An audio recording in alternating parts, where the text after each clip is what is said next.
ఆంధ్రప్రదేశ్లో ప్రభుత్వ విశ్రాంత ఉద్యోగులు, కుటుంబ పెన్షనర్లు, కాంట్రాక్ట్ ఉద్యోగులు మరియు వారి కుటుంబాలకు ఉపయోగపడే పలు కీలక ప్రభుత్వ ఉత్తర్వులు అమల్లో ఉన్నాయి. వీటిలో పెన్షన్ బదిలీ, అదనపు పెన్షన్, కుటుంబ పెన్షన్, వైద్య సౌకర్యాలు, రేషన్ కార్డులు వంటి అనేక అంశాలు ఉండడంతో ప్రతి పెన్షనర్ తప్పనిసరిగా తెలుసుకోవాల్సిన సమాచారం ఇదే.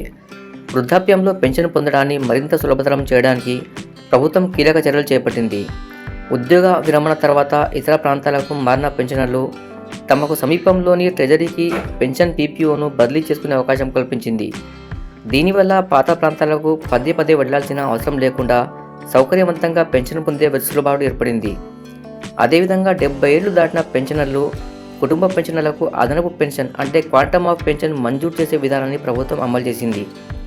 వయస్సు పెరుగుతున్న కొద్దీ వైద్య ఖర్చులు అధికమవుతున్న నేపథ్యంలో ఈ అదనపు ఆర్థిక సహాయం వారికి గణనీయమైన ఊరటనిస్తుంది.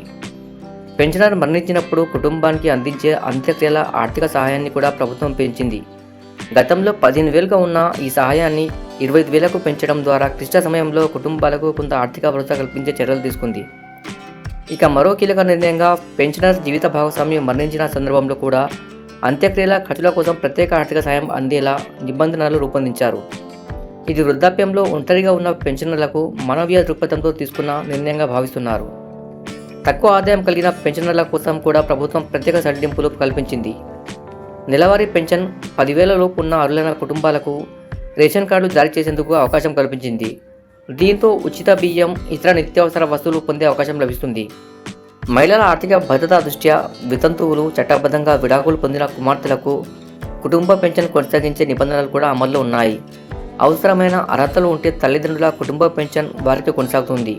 అలాగే కొన్ని ప్రత్యేక పరిస్థితుల్లో పునర్వివాహం జరిగిన సంబంధిత నిబంధనల ప్రకారం ప్రయోజనాలు కొనసాగేందుకు అవకాశం ఉంది. అయితే కుటుంబ పెన్షన్ పొందే అర్హత విషయంలో ట్రెజరీ శాఖ స్పష్టమైన మార్గదర్శకాలు జారీ చేసింది. సంబంధిత కుమార్తె పెన్షనర్ జీవించి ఉన్న సమయంలోనే ఆయనపై పూర్తిగా ఆధారపడి జీవించి ఉండాలని, అవసరమైన రికార్డులు సక్రమంగా ఉండాలని అధికారులు సూచించారు. కుటుంబ పెన్షన్ చెల్లింపుల విషయంలో కూడా ప్రభుత్వం స్పష్టమైన విధానాన్ని అమలు చేస్తుంది.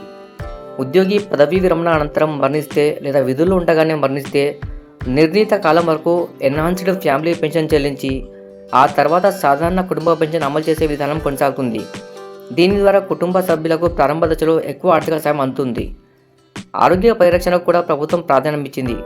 పెన్షనర్లు వారి కుటుంబ సభ్యులకు వర్తించే పాత మెడికల్ రియంబర్స్మెంట్ విధానాన్ని పొడిగిస్తూ ఉత్తర్వులు జారీ చేసింది. దీనివల్ల అత్యవసర వైద్య చికిత్సలకు అయ్యే ఖర్చుల భారం కొంత తగ్గే అవకాశం ఉంది. ఇక కనీస పెన్షన్ విషయంలో కూడా ప్రభుత్వం కీలక నిర్ణయం తీసుకుంది. ఏ ప్రభుత్వ పెన్షనర్ లేదా కుటుంబ పెన్షనర్కైనా నెలవారీ కనీస పెన్షన్ 10,000 కంటే తక్కువ కాకుండా ఉండేలా నిబంధనలు అమలు చేసింది. ముఖ్యంగా తక్కువ పెన్షన్ పొందుతున్న కుటుంబాలకు ఇది గణనీయమైన ఆర్థిక భరోసాను అందిస్తుంది.